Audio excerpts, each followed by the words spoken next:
Sa ngalan ng Ama at ng Anak at ng Espiritu Santo. Amen.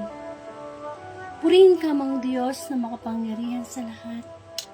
Dakilain ang iyong pangalan. Maraming pong salamat sa panibagong araw na ipinagkaloob mo po sa amin. Na ang unang biyaya na natatanggap namin ay yung nagising kami sa panibagong araw. Pagkakataon upang lumapit at magbalik loob sa iyo.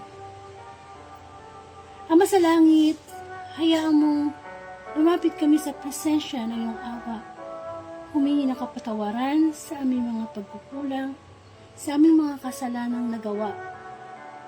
Sa mga nasabi namin, inisip, ikinilos, patawad Panginoon. Linisin mo po ang aming puso, puno ng pagkukunwari, puno ng inggit, ng galit. Upang sa ganun Panginoon ay manahan sa amin ng banal na Espiritu at maunawaan namin ang iyong mensahe para sa Sunday Gospel. Yes, Panginoon, katulad ang sinabi ng Panginoong Jesus, hindi lamang sa tinapay nabubuhay ang tao, kundi sa bawat salitang namumutawi mula sa bibig ng Diyos. Panginoon, marami pong salamat. Kaming lahat ay makasalanan. Ngunit ikaw na Diyos na banal ay naghahain ng isang piging online na kung saan maaari naming marinig ang mensahe mula sa mabuting balita. Batid mo ang mga pagsubok na pinagdadaanan namin, mga karamdaman, brokenness, kakulangan. Hayaan mo, Lord, na ikaw ang magbigay sa amin ng pag-asa. Ikaw ang magbigay sa amin ng katatagan ng aming pananampalataya. Idinadalangin ko na Panginoon na pagkaloob mo ang iyong bang lingkod ng karunungan at kababaan ng loob upang gamitin mo lamang instrumento sa pagpapalaganap at pagbibigay ng mensahe mo para sa Sunday Gospel. Ikaw po ang maitaas at mabigyan ng parangal sa Facebook Live ito. Come Holy Spirit, we need you, and come Holy Spirit, we pray. Napakabuti mo, Panginoon. Ikaw ang dahilan ng panibagong araw at ikaw rin ang dahilan ng mga biyaya na mayroon kami. Patuloy mo ipalala sa Panginoon, sa aming Panginoon, na kami nilikha mo hindi lamang katawang lupa. Kami may espiritu at kaluluwa na dapat naming pagtuunan ng pansin. Sapagkat maaari kang dumating kahit anong oras na parang magdunaka. Nawa Panginoon, iparamdam mo sa amin sa oras na ito ang iyong pag-ibig, ang iyong pagpapatawad. Ang lahat ng ito ay dalangin ko po sa iyo, Ama, sa pangalan ng Anak, at kisa ng Espiritu Santo. Amen.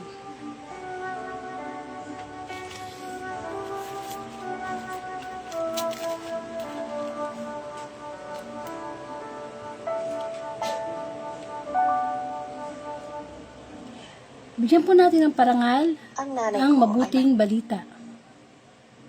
Hallelujah, hallelujah. Purihin natin ang amang Diyos na makapangyarihan sa lahat.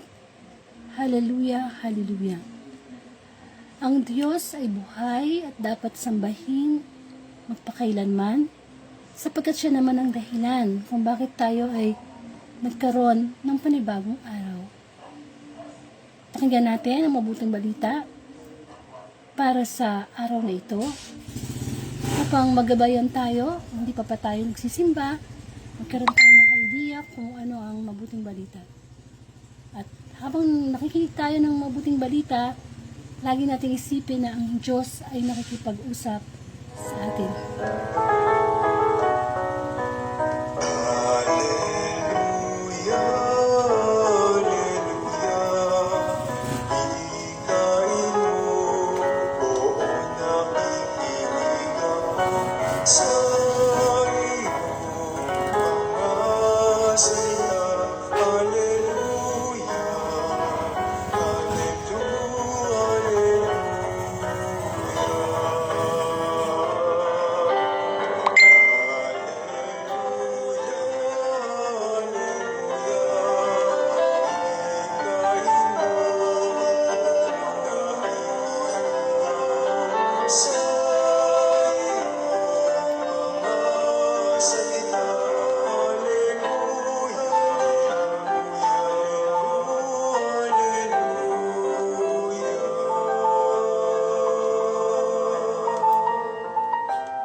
balita ayon kay San Mateo. Papuri sa iyo, Panginoon. Nabalitaan ni Juan Bautista na nooy nasa bilangguan ang mga ginagawa ni Kristo. Kaya't nagsugo si Juan ng kanyang mga alagad at ipinatanong sa kanya, "Kayo po ba ang pinangakong paririto o maghihintay pa kami ng iba?" Sumagot si Jesus, "Bumalik kayo kay Juan at sabihin sa kanya ang inyong narinig at nakita. Nakakakita ang mga bulag, nakakalakad ang mga pilay, gumagaling ang mga ketongin, nakakarinig ang mga bingi, muling nabubuhay ang mga patay, at ipinangangaral sa mga dukha ang mabuting balita. Mapalad ang taong hindi nag-aalinlangan sa akin." Pag-alis ng mga alagad ni Juan, nagsalita si Jesus sa mga tao tungkol kay Juan. "Bakit kayo lumabas sa ilang? Anong ibig ninyong makita? Isang tambong na inuugoy ng hangin? Ano nga ibig ninyong makita? Isang taong may maringal na kasuotan?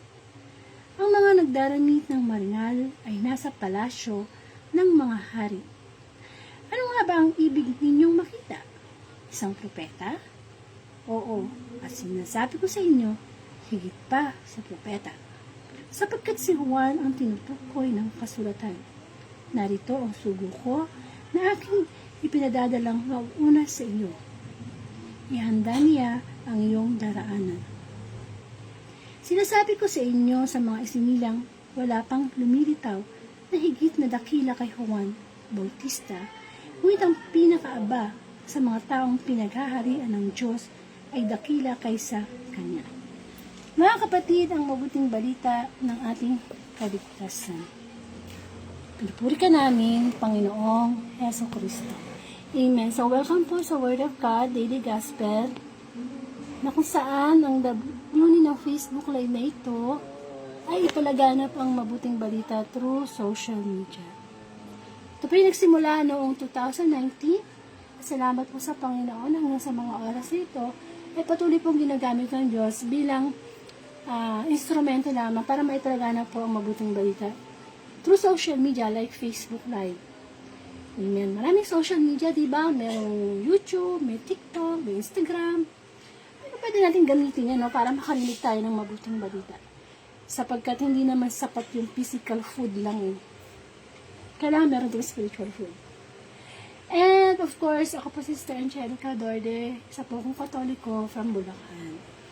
At ito po yung salamat sa Panginoon, ngayon po ay December 14, 2025. At ang Sunday Gospel po, ang bibigyan natin ng reflection. So kung hindi pa kayo nagsisimba, at least magkakaroon tayo ng idea ano ba yung Gospel mamaya. Or kung nakapagsimba na tayo, natin tayo magnilay. Kasi kapag tayo po ay nagsisimba, ano po yan nakikinig tayo sa pari. Siya yung ginagamit ng Diyos para magpaliwanag ng mabuting balita. Kasi hindi naman bababa uli si Kristo sa atin para siya ang mangaral. Kasi naganap na yun sa New Testament. So gagamit siya ng mga taong pinili niya para ipaliwanag yung mabuting balita. At kapag nakakarinig po tayo ng mabuting balita, kanya-kanyang tama yan. Kanya-kanyang pana. Kaya tayo tatamaan, no? So, sana sa mga oras na ito, i-focus natin yung ating isipan sa mabuting balita. So, ito po yung senaryo ng gospel. Si Juan Bautista ay masasabi natin pinsan ni Jesus Christ. And isa siyang propeta. Ano ba yung propeta? Siyempre yung propeta, talagang loyal yan sa Diyos. At saka, in-appoint ng God para sila ang maghayag ng katotohanan sa Diyos. And of course, si Juan Bautista, talagang very loyal siya sa Diyos, na masasabi natin na meron siyang kakayanan sa buhay, pero tinalikuran niya ang lahat. Parang kung i-compare natin sa isang tao sa panahon natin ngayon, maring may isang tao na napakayaman niya, napakatalino niya, nasa kanya na ang lahat, pero tatalikuran niya lahat yun. iiwanan niya lahat yun para lang sa mabuting balita. Anong mapapala niya? Asarap-sarap na ng buhay niya, yaman na niya, nabibili na niya yung gusto niya, kilala na siya sa society. Tapos sa talikuran lang niya para maging dukha. Hindi na niya may enjoy mga material things para lang mangaral ng salita ng Diyos. So, parang ganon si Juan Bautista na tinalikuran niya ang mundo at pumasok siya sa mundo ng Diyos. Dumating kasi yung time na si Juan Bautista nangangaral siya ng salita ng Diyos at ipinagsisigawan niya sa ilang na magbalik loob na kayo, magsisi na kayo ng mga kasalanan niyo. Hanggang sa panahon ni Kristo, ganun din ang sinasabi ni Jesus. Tumalikod na kayo at pagsisihan niyo ang mga kasalanan. At hanggang sa panahon na ito, ganun pa rin ang isinisigaw ng mabuting balita. Repentance, pagbabalik loob. Bakit? Kasi anytime Jesus will come, kung naniniwala tayo sa second coming, na ang Panginoong Jesus darating muli. Hindi na para iligtas tayo, kundi para sa paghuhusga. So, ang pagdating ng Panginoon ay parang magnanakaw. Hindi natin alam kung kailan, bigla na lang yung bubulaga. Diba? Parang kamatayan yun eh. You cannot predict kung kailan tayo mamamatay. May mga namamatay na bata pa. So, ganun ang pagdating ng Panginoong Jesus. Biglaan.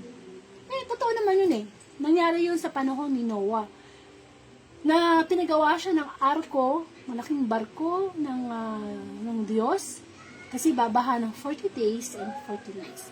Ito yung unang paghunaw sa mundo. Ganun din ang ginagawa ng mga tao. Mga busy, may mga kumakain, nagtatrabaho. Parang sa panahon natin ngayon, busy ang mga tao. Pagpapayaman, pag-ipon ng pera, lahat. Nagkumakatok na sa atin yung mabuting balita. Napaghandaan na ba natin yung ating kamatayan? Napaghandaan na ba natin yung second coming? Kasi dito sa mundo, nakiki-apartment lang tayo. Una sa lahat ay temporary. Wala nagtatagal. Pangalawa, hinihiram lang naman natin lahat sa Diyos. Hinihiram lang natin. Walang sigurado. Kasi pag namatay tayo, wala tayong dadalhin kahit ano. Haharap tayo sa paghuhusga ng Diyos na ano ang ginawa natin nung tayo'y nabuhay. Hindi naman kasi titingnan ng Diyos na, ay, ito mayaman, ito matalino, sa langit ito, hindi. Kaya, God is good and God is fair. Kasi hindi siya bumabase sa kayamanan, sa pinag-aralan, kundi kung ano yung nasa puso ng tao. Kasi dito, kahit nabuhay ka ng 100 years, dali lang yun eh. Kasi napakabilis ng panahon. Sabi nga, ang buhay parang usok. Yung mga tipong pag nagsigarilyo ka, pag binugaw mo yung usok, makikita mo yung usok sa harapan mo, wala na. Di ba ganun ang buhay? Mga magulang natin dati buhay, wala na. Tayo din, darating din yung time na ating kamatayan. So, kung naghahanda tayo sa future ng ating mga anak, future natin, mas paghandaan natin yung walang hanggan. Kasi ang kamatayan, simula pa lang yan ng walang hanggang buhay. Or simula pa lang yan ng eternal punishment. It's either langit or lupa. Kaya lang, binibisi kasi hanggat wala pang second coming, ang nagiging hari sa mundong ito ay ang dyablo. At alam ng dyablo na tayong mga tao, masasabi nating likas na makalaman, likas na makasalanan. At doon niya tayo tina-target. Kasi hindi na mapapayag ang dyablo na makarinig ka ng mabuting balita. Siyempre, malalaman mo yung katotohanan. Hindi ba malalaman mo yung katotohanan? Ay, ganun pala. Sabi ng salita ng Diyos, love your enemy. Di narinig mo yun, sabi ng Diyos. Pag hindi tayo nakakarinig ng ganun, we will never love our enemy. Anong gagawin natin?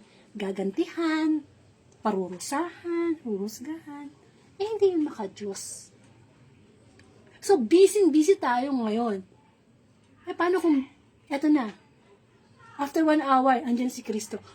Anong maiharap natin pag wala ng internet, wala ng kayamanan, wala ng pera, wala ng trabaho, wala ng pamilya, wala na lahat. Nakaharap na tayo sa Diyos. Anong harap? Doon pa lang ba tayo magsisisi? It's too late. Kasi ang habag ng Diyos, habang nabubuhay tayo. Pero once na namatay na tayo, it's too late. Hindi na tayo kikilalin ng Diyos. Sasabihin ng Diyos, sino ka? Ano ka? Taga saan ka? Di kita kilala. Doon ka sa impyerno. Eh, napakapalad natin sa panahon na ito. Bakit? Sapagkat batid na natin ang katotohanan. Kasi sa panahon ng Old Testament, tsaka New Testament, nagtatalo sila. Yan ba yung Mesiyas? Yan ba yung anak ng Diyos? Eh ngayon, di ba napatunayan na talagang si Kristo ay anak ng Diyos. Nung siya'y namatay at muling nabuhay. Open book na ang buhay ng Panginoon. Ang kanyang mga salita. Kaya si Juan Bautista, ganyan siya ka-devoted sa mabuting balita. Kaya nga siya sinugo. Pero napakababa ng kalooban ni Juan Bautista. Kasi sa mga panahon natin ngayon, social media, pag may ginawa kang mabuti, himala, ay, magba-viral ka. Pero siya hindi eh. Anong sabi niya? May darating pa na susunod sa akin na mas dakila. Na kahit ang kanyang pangyapak, ay hindi ako maaring mag-carry. Kahit daw yung tsinelas ni Kristo, hindi siya pwedeng mag-carry. So, hindi niya ipinapantay ang kanyang sarili sa Diyos. So, maaari nating masabi na, okay, wait kasi pupunta na ako. Para hindi masayang. Okay, sige nandiyan na. So, lalabas muna tayo kasi may kailangan lumabas. So, ganun na yung nangyari na kaya pupunta ako sa isang lugar. Wait lang. Sobrang banal. Parang si Kristo na yun, kung tutuusin. Wait lang. Buboy. Ayan. Siyempre, naka-live. May mga, ano ba yun? Biglang, pagpatuloy natin yung live kanina, medyo naputol, nagkaroon ng emergency na kailangan umalis. Si Kristo, tsaka si Juan Bautista, magkatulad sila ng karakter, yung pagkakaroon ng mababang kalooban o yung pagiging humble. At nang mabalitaan nga na si Juan Bautista ay nakulong. Pinakulong kasi si Juan Bautista kasi pinaputulan siya ng ulo ni Herodes sa kahilingan ni Salome. Kasi yun ang hiniling ni Salome. Yung sumayaw ng pagkaganda-ganda sa harapan ng hari.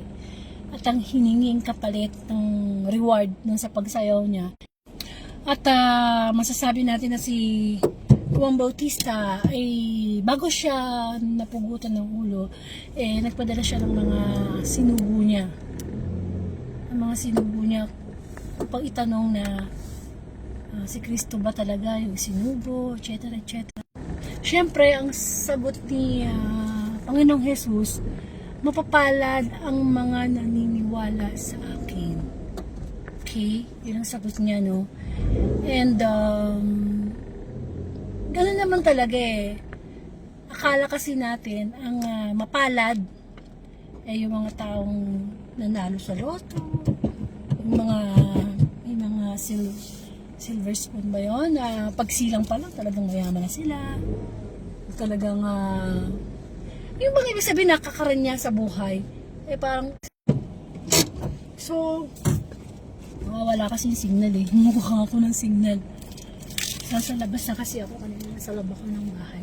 At sinabi pa ng mabuting balita na maraming tinanong ang Panginoong Jesus. Sabi kasi dito, pag-alis ng mga alagad ni Juan, ay nagsalita si Jesus tungkol kay Juan.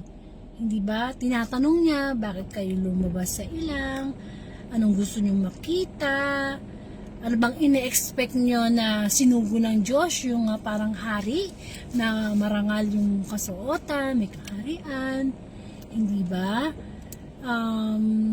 Pero hindi ganun eh. Kasi akala sila kasi noon na ang darating na Mesiyas ay parang isang hari. Eh hindi ba dumating ang Mesiyas, ang Panginoong Yesus, na isinilang sa sabsaban. So, at ang last part ng gospel ay sinabi dito na sinasabi ko sa inyo, sa mga isinilang wala pang lumitaw na higit na dakila kay Juan Bautista. Ngunit ang pinakaaba sa mga taong pinaghaharian ng Diyos ay dakila kaysa kanya. So talagang dakila ang pangalan ni Juan Bautista dahil sa kanyang pagiging faithful sa Diyos. Pero sabi nga dito, pwede kang maging mas dakila. Kumbaga, dakila na nga si Juan, pero mas magiging dakila ikaw o ako kay Juan. Sa paanong paraan, yung pagiging humble natin. Kasi yun naman talaga ang unang dapat taglayin ng isang servant, ng isang naglilingkod, isang alipin ng Diyos, ang pagkakaroon ng mababang kalooban. Kasi pwede natin sabihin sa tao na, ay, humble siya. Pwede natin sabihin sa isang tao, uy, ang bait-bait mo naman. Uy, ang ganda-ganda mo naman. Uy, ang sipag-sipag mo naman. Napakamatulungin mo. Pero hindi naman humble. May ganun, di ba? Masipag siya, pero hindi siya humble. Mayabang siya. Maganda siya, pero hindi siya humble. Yun Yun ang ipinakikita ng mabuting balita ngayong Sunday. Na pwede tayong maging mas dakila kay Juan Bautista kung yung puso natin may mababang kalooban. Alam mo, itong mga nakaraang laging minimensahe ni Lord, kung babalikan natin mga nakaraang gospel, no? Yung kababaang loob, yung humility talaga. Kasi sinasabi sa atin ng Panginoon na hindi talaga natin makikita ang presensya ng Diyos eh. Hindi natin makikita yung karakter ng Diyos kung wala tayong kababaang loob. Hindi kasi madali yung kababaang loob eh. And of course, sa buhay natin, maraming doubt. Word for the day natin is doubt o yung pagdududa. Minsan nakakilala na nga tayo sa Diyos, nagdududa pa tayo, di ba? Sabi nga sa mabuting balita, mapalad ang mga naniniwala sa akin without doubt, without mga... Kasi nung panahon ni Kristo, ang dami ng duda eh. Ay, ba anak ng Diyos? Anak lang yan ng karpintero eh. Yan ba yung Mesiyas? In-expect namin hari ang darating. Pero sa panahon ngayon, open eh. Alam na natin na si Kristo ang anak ng Diyos, siya ay darating sa huling panahon, siya ang may maghuhusga, siya ay nasa langit, siya ay anak ng... Ano na eh? Pero marami pa rin tayong duda. Diba? Pero sabi ng Panginoon, paano kang hindi nagdududa sa akin? Naniniwala sa akin? Paano yun? Yung pagdududa. Kasi pag nasa Panginoon na tayo, wala na dapat duda eh. Yes, bilang tao, nararamdaman natin yung mga takot, kalungkutan, mga negative emotion. Pero when it comes to faith, wala na dapat duda. Kapag nakakarinig na tayo ng salita ng Diyos, hindi yan dapat pinagdududahan. Kapag sinabi ng gospel na love your enemy, without doubt, 100%, love your enemy.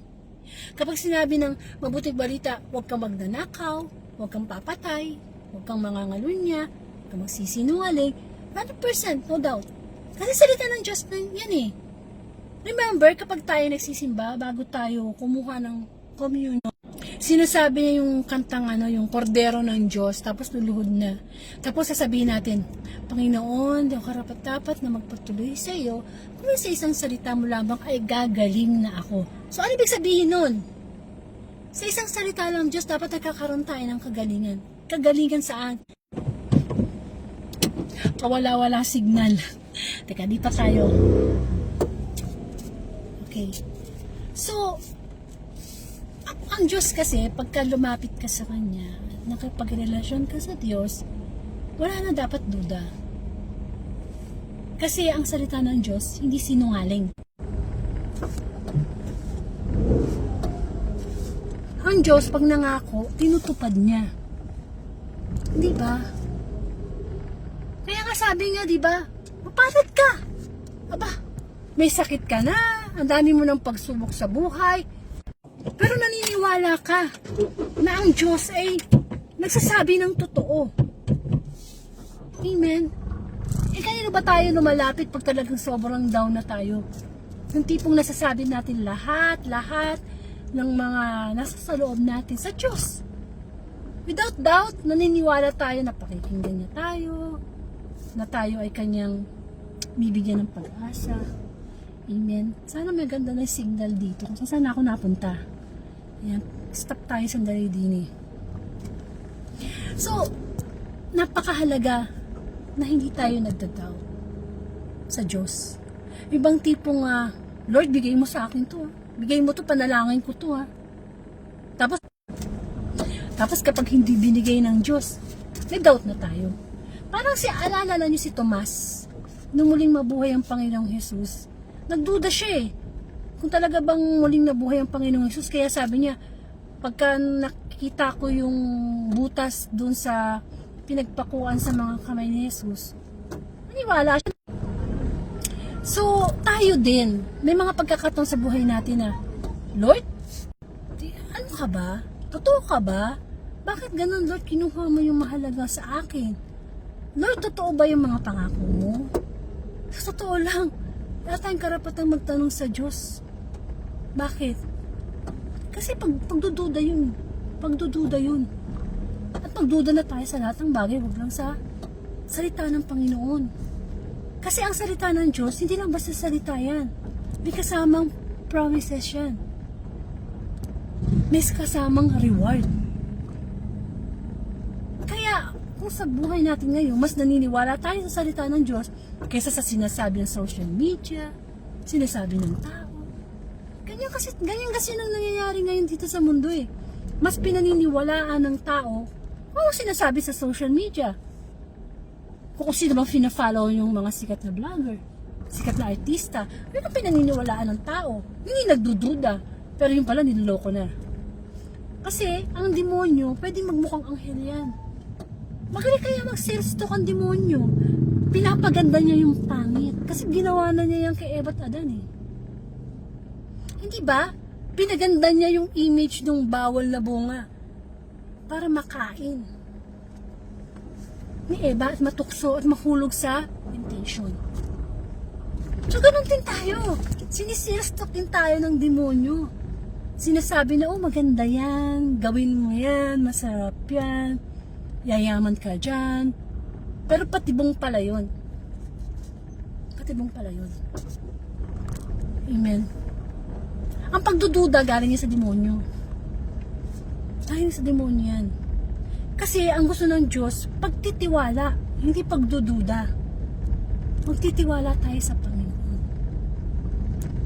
Kasi ang pagtitiwala sa Diyos, ibig sabihin, ipinagkakatiwala mo sa Kanya ang buhay mo, ang prinsipyo mo. Kasi sa totoo lang, napakahalaga ng tiwala. Tayo nga, di ba, sa tao, kapag nag-break yung ating tiwala, di ba parang ang hirap nang ibalik? Ay, Diyos pa kaya ang hindi natin pagkatiwalaan. Amen. O, di ba, maganda yung signal dito. Doon sa amin, napuputol. Saan ako tuloy nakarating? Okay?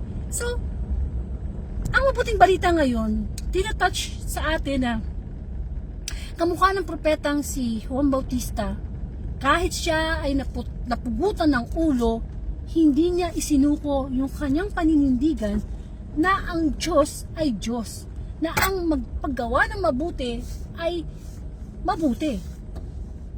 Diba? Kahit buhay niya. Kasi pag-aaral ng buhay para sa mabuting balita, ano yan eh, pagtitiwala yan sa Diyos.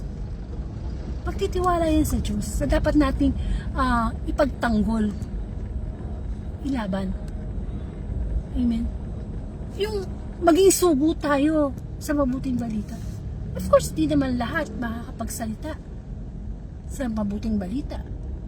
Merong iba binigyan ng kakayanan magpaliwanag ng mabuting balita. Yung iba ginagawang merong gift of preaching, merong gift of giving. Pero lahat tayo may gift. Lahat tayo pwedeng pumunta ng langit. Lahat di tayo pwede pumunta ng impyerno. So, nasa sa atin na yon. Pero alisin natin yung doubt. Kasi yung doubt, anong mga nararamdaman? Takot. Actually, yan ang gustong ng Diablo eh. Yung matakot tayo. Yung bang tipong, naku, wala na kaming kakainin bukas. Ay, naku, may sakit ako, mamamatay na ako. Takot. Kapag takot ang namamayani sa puso natin, wala dyan ang presensya ng Diyos. Wala dyan yung presensya ng banal na Espiritu. Pero, alam mo yung feeling na ang dami mong sakit, bedridden ka na, wala ka ng pera, wala kang trabaho, hindi mo ka pa ng asawa mo, parang yata ikaw na pinakamalas sa tao sa mundo. Pero hindi ka nagdududa sa salita ng Diyos. Yun ang mapalad. Yun ang totoong sinusubo sa atin, ang kabutihan ng Panginoon. Kasi talagang tatakutin tayo ng mundo. Tatakutin tayo ng mundo. But Jesus Christ is a Prince of Peace. Siya ang prinsipe ng kapayapaan. Kaya marapat lamang na magkaroon tayo ng payapa. Ano ngayon kung kunin ako ni Lord? At least, handa na ako. Payapa na ang puso ko. Mamamatay ako ng walang galit. Mamamatay ako ng wala akong inagrabyadong tao. Lahat naman tayong makasalanan eh. Ang mahalaga sa Diyos, at this moment, lahat tayo may mga past ng kasalanan. Ang mahalaga sa Diyos, ano tayo ngayon? Kasi mahirap tayong abutan ng kamatayan na nabubuhay tayo sa takot, sa pagdududa, sa selos, sa galit. Sabi nga ng Panginoon, diba? If you want to have unlimited peace of mind, kailangan maging isip natin ng bagay na magaganda, kapuri-puri, malinis, marangal. Filipos chapter 4 verse 8. Hindi po ba? Actually, ang salita ng Diyos, hindi natin siniseryoso kasi nga, buhay tayo physical, pero patay tayo spiritual. So, yung spiritual life natin, hindi siya nag-o-online, kasi hindi na yun lumalapit sa Diyos eh. Kaya wala tayong ginagawa sa buhay natin parang, ay normal lang yan, gigising ako sa umaga, normal lang yan, nakakakain pa ako, nakakalakad pa ako. Lahat yan ibiyaya ng Diyos, habag awa ng Diyos. Pero nagpapasalamat ba tayo? Lord, thank you for another day. Hindi. Paano kung hindi tayo gisingin bukas? O paano mamatay na tayo mamaya? Ayan yung mga katotohanan ng buhay. Minsan nga yung mga taong takot pag-usapan yung kamatayan eh. Pero yun ang dapat na hindi tayo nagtatakot. Kapag tayo nasa Panginoon, walang duda na makahawakan natin yung mga pangako niya. And of course, napakahalaga na nawawala yung duda natin sa Panginoon kasi nagtitiwala tayo sa Kanya. Kasi, alam mo yung paniniwala, hindi basta-basta yun. Yung talagang i-humble mo yung sarili mo na, Lord, ito sinabi mo, totoo to. O halimbawa, nanalangin ka sa Diyos. Lord, pagalingin mo naman yung nanay ko, may sakit. Namatay. Hindi ka dapat magkaroon ng duda. Kasi, ang mga pagsubok, hindi yan dapat kinatatakutan. Hindi dapat natududa. Sapagkat ang mga problema, pagsubok sa ating buhay, kailangan tumatatag tayo. Tumatatag tayo lalo sa pananampalataya sa Diyos. Trust God with all our heart, soul, mind, strength. Tiwala tayo sa Kanya. Magkaroon man tayo ng kabiguan dito sa mundo, ipinangako ng Diyos, na sa kabilang buhay, tayo ay mabubuhay ng wala ng sakit, wala ng lungkot, wala ng problema. I-entrust natin sa Lord yung ating buhay. Kasi siya naman yung lumikha sa atin. Hindi tayo hindi assurance yung marami kang pera eh. Ay, naku, marami akong pera. Nagtitiwala ako na hindi na ako magugutom. Sana wala nang nagpapakamatay na sikat na tao. Wala nang nagpapakamatay ng mga tao na dahil sa, di ba? Kasi, the real kayamanan is yung ang Diyos talaga. Kung i-open lang natin yung ating spiritual eyes, mawala na lahat. Hindi ako mayaman, hindi ako sikat. Basta ang Diyos na sa akin, yun na yun eh. Yun na yung kayamanan na pag namatay tayo, wala na katapusan. Kaya lang, syempre, hindi tayo titigilan ng demonyo. Lalo na pag lumalapit tayo sa Diyos, hindi talaga tayo tatantanan yan. Patibayan na lang ng tiwala sa Panginoon. So nawa, magkaroon tayo ng reflection for this Sunday Gospel na mapalad ang mga nagtitiwala sa Diyos. Tapos kung pinili ka ng Diyos, sinugo ka niya, nagtitiwala sa iyo ang Diyos. Amen? Kaya, tigil na natin pagtatanong sa Panginoon, Lord, bakit ganito? Bakit ganyan? Magtiwala tayo. Kamatayan man o buhay man, yung pagtitiwala natin sa Diyos. Huwag natin tatanggalin yun. Sapagkat doon tayo maliligtas. So magkaroon po tayo ng closing prayer. Panginoong Yesus, marami pong salamat muli sa pagpapaalala mo sa amin na dapat kami magtiwala sa iyo no matter what. Tunay nga Panginoon na ikay katiwa-tiwala at bigyan mo kami ng kakayanan na huwag mawala ang tiwala nito man ang mangyari sa aming buhay. Patuloy ko po ipinapanalangin si Sister Lucy, Sister Helen, Brother Danny, Brother Joel, at lahat ng mga may sakit. Patuloy silang magtiwala sa iyong kagalingang ipagkakaloob, lalo na ang spiritual healing. Because Jesus Christ siya yung divine healer.